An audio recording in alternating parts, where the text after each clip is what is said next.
Hello everyone, today I'm here to talk about Finders Keepers by Stephen King. This is kind of unique in that it's not necessarily a horror novel. I mean, I didn't find it akin to horror at all. It's more of a mystery novel.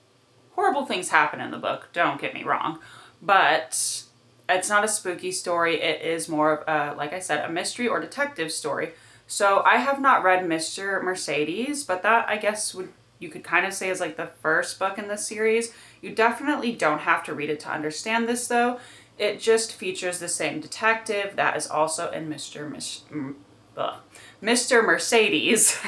However, all the other main characters are original and, like I would say, standalone to this book. So you definitely don't have to read Mr. Mercedes to understand Finders Keepers. Now, Finders Keepers is about a man named Morris, and this is not giving anything away. Like, this is all on the back flap. So he basically thinks his favorite author in the world has sold out and ruined his character, and so he kills him and he takes all his notebooks that he's written more stories in that hopefully, redeem his favorite character's arc.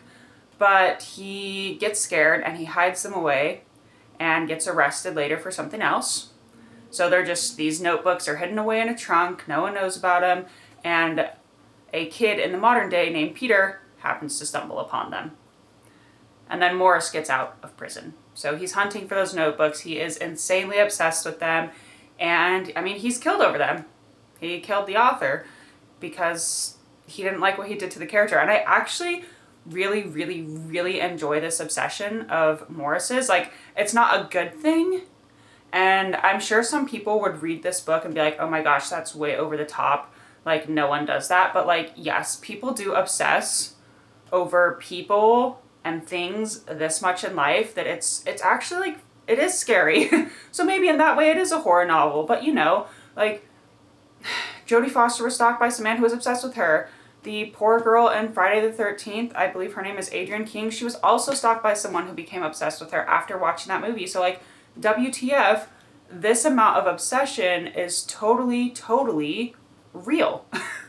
And so I really liked that. I mean, like I said, it's scary, it's absolutely insane, but I do feel like it's a real thing. And in this book, Stephen King has just changed that obsession to be focused on, like, this fictional character in this book that this author created that Morris is so obsessed with that he would kill for it.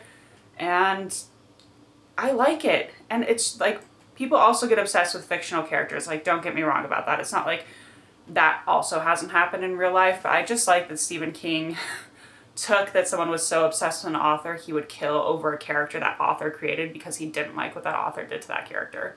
I really liked it. I also just thought it was well written. I definitely wanted to see what happened. I'm not sure if I like Peter. Like, I get that he was trying to help his family by doing what he does when he finds the notebooks, and I won't give anything else away, but by the end I was kind of like, you were so dumb. But that's me being so judgy, and he's just a kid in the book, so I really shouldn't. But I was kind of like, yeah, it's your fault all of this has happened, bro. Your fault. But it wasn't. It was obviously Morris's fault for being a horrible person in the first place, but sometimes I'm just like, the main characters are so dumb. I'm just like, no, no, no. But I still liked it. I still really enjoyed it. I like that it has to do with writing and authors, obviously.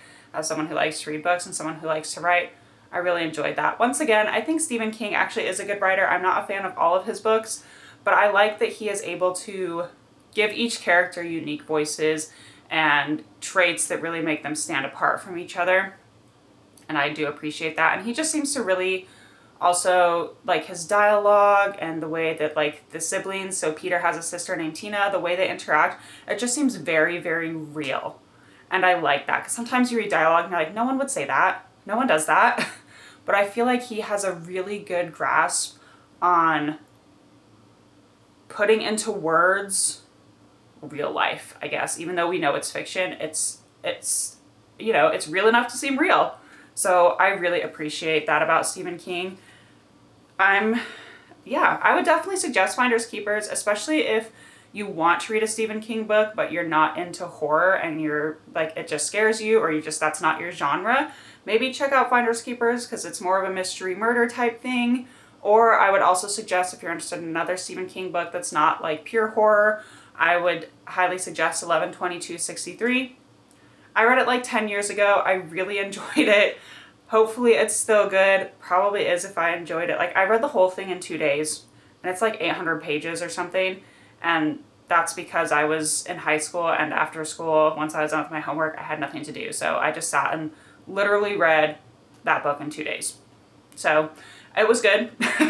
I enjoyed it. Once again, if you want to read something of Stephen King's that's probably, hopefully not going to scare you, but just be like an interesting, good read, I suggest Finders Keepers or 11/22/63.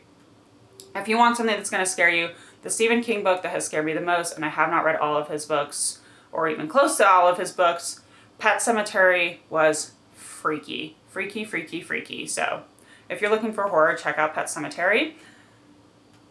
I guess since I talked about authors and writing, gosh, I'm getting bad at like not putting questions in my head beforehand. My question is, who is one of my favorite authors? Yeah, let's just throw that out there. That's a really good question, actually, because I just kind of read everything that I want to. I'm trying to think of authors whose like multiple books I've bought. I liked a lot of Michael Crichton's books. I like a lot of Owen Colfer's books. He's the guy who wrote Artemis Fowl, is probably his most like famous series or whatever. I really like Arthur Conan Doyle. I love Sherlock Holmes, and I've read one of his other books that I can't remember the name of right now, so sorry. I like Bram Stoker's Dracula, and I like his short stories.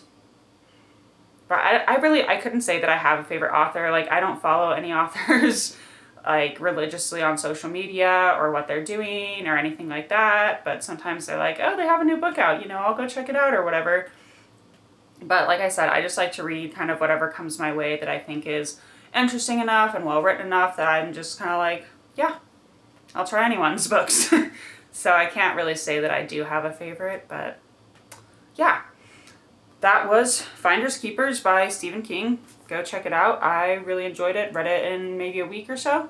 I liked it. I have lots of time now because it's summer in Vegas, and so it's freaking hot, and so I can't really go outside and do anything, so I just stay inside and freaking read all the time. So yeah, thank you so much for listening. Like, subscribe, comment down below. Do you have a favorite author? Do you have a favorite Stephen King book? Do you have a favorite scary Stephen King book? Anything like that? And thank you so much. Please share if you have people that like books and listening to random book reviews. I do try and post every Friday. It just depends on when I have time to read. Obviously, I have more time to read right now because I've been posting more consistently. But thank you so much, and y'all have a great day.